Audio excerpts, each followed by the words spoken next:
Hi అండి, welcome back to our channel. ఈరోజు వీడియోలో మనం దొండకాయ ఫ్రై చేసే విధానం గురించి తెలుసుకుందాం. ఇది చాలా హెల్దీ అండి, డయాబెటిక్ పేషెంట్స్కి చాలా మంచిది. సో దీన్ని తయారు చేసే విధానం తెలుసుకుందాం. సో ముందుగా ఒక బౌల్ తీసుకొని బౌల్లో ఈక్వల్ క్వాంటిటీలో గోధుమ పిండి లేదా బియ్యం పిండి మరియు కార్న్ఫ్లోర్, అదేవిధంగా శనగపిండి, ఈ మూడింటిని కూడా ఈక్వల్ క్వాంటిటీలో తీసుకోవాలండి. తీసుకున్న తర్వాత వీటిని మిక్స్ చేసుకోవాలి. అదేవిధంగా దీంట్లోకి తగినంత ఉప్పు, పసుపు యాడ్ చేసుకొని ఈవెన్గా స్ప్రెడ్ చేసుకోవాలి. మొత్తం అన్నీ కలిసే విధంగా కలుపుకోవాలి. తర్వాత దీంట్లో మనం మిగతా ప్రాసెస్ని చూద్దాము. చూసే ముందు దొండకాయలో విటమిన్ బి ఫ్యామిలీకి సంబంధించిన విటమిన్స్ అన్నీ ఉంటాయండి. అదేవిధంగా calcium, carbon, magnesium, potassium, sodium, zinc, iron, ఇలా అన్ని రకాల ఖనిజాలు దీంట్లో లభిస్తాయండి. సో హెల్త్కి చాలా మంచిది. ఈ విధంగా దొండకాయల్ని 4 పీసెస్గా కట్ చేసుకొని ఈ మిశ్రమంలోకి వేసుకోవాలి. సో ఇప్పుడు వీటన్నిటిని కూడా బాగా కలుపుకోవాలి. సో దొండకాయలో ఆల్రెడీ కొంత వాటర్ ఉంటుంది కదా, ఆ వాటరే సరిపోతుంది. మనం స్పెషల్గా వాటర్ పైనుంచి చేయాల్సిన అవసరం లేదు. ఒకవేళ మీకు దొండకాయలు మరీ డ్రైగా అనిపిస్తే కొంత వాటర్ యాడ్ చేస్తే అప్పుడు మనకి తెలిసిపోతుందండి. ఒకవేళ మరీ డ్రై అనిపిస్తే కొద్దిగా వాటర్ యాడ్ చేసుకోవచ్చు. ఇప్పుడు కారం, పచ్చి కారమైనా వేసుకోవచ్చు లేదా ఎండు కారమైనా వేసుకోవచ్చు. ఎండు కారం వేసుకుంటే చాలా రుచి బాగుంటుందండి. సో ఈ విధంగా ఎండు కారం వేసుకొని మళ్ళీ అంతా కూడా కారం అన్ని ముక్కలకి పట్టే విధంగా బాగా కలుపుకోవాలి. కలుపుకున్న తర్వాత ఇప్పుడు స్టవ్ ఆన్ చేసుకొని బాణీ పెట్టుకొని దానిలో తగినంత ఆయిల్ పోసుకొని, మరీ ఎక్కువ ఆయిల్ తీసుకున్నట్టయితే మనం డీప్ ఫ్రై చేస్తాము. సో దాన్ని మళ్ళీ ఆయిల్ని మళ్ళీ రీయూజ్ చేయడం హెల్త్కి మంచిది కాదు కాబట్టి తగినంత ఆయిల్ని తీసుకోవాలి.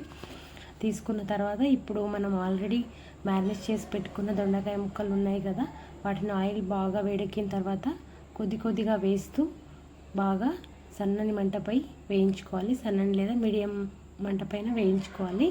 సో ఈ విధంగా అన్నిటికీ ఆయిల్ అందేటట్టుగా స్ప్రెడ్ చేసుకొని బాగా బ్రౌన్ కలర్ వచ్చేంత వరకు ఫ్రై చేసుకోవాలి.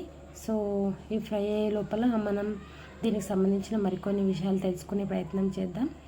సో జనరల్గా దొండకాయ అంటే అందరికీ ఇష్టం ఉండదు, కానీ దీనిలో చాలా ఔషధ గుణాలు ఉన్నాయి. ఆయుర్వేదంలో కూడా డయాబెటిక్కి ఔషధంగా ఈ దొండకాయ గురించి చెప్తూ ఉంటారు అన్నమాట.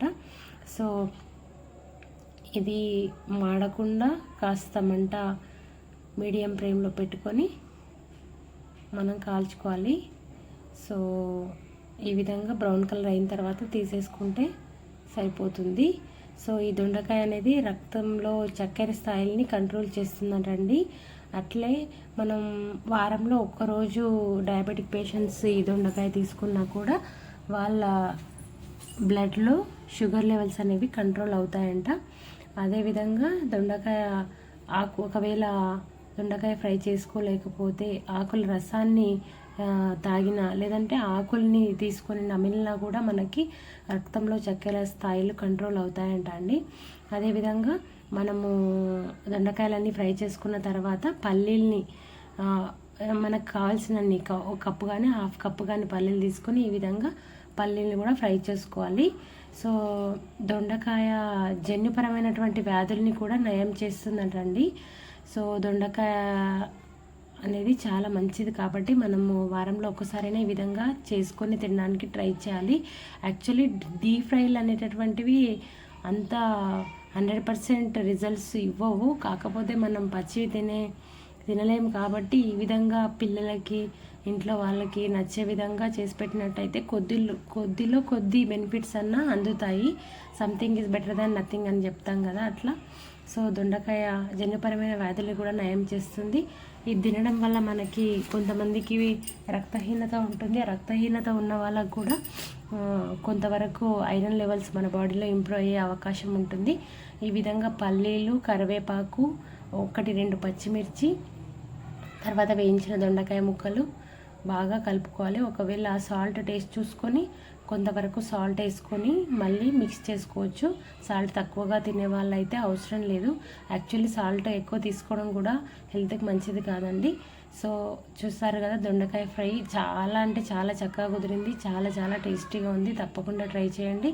రైస్తో పాటు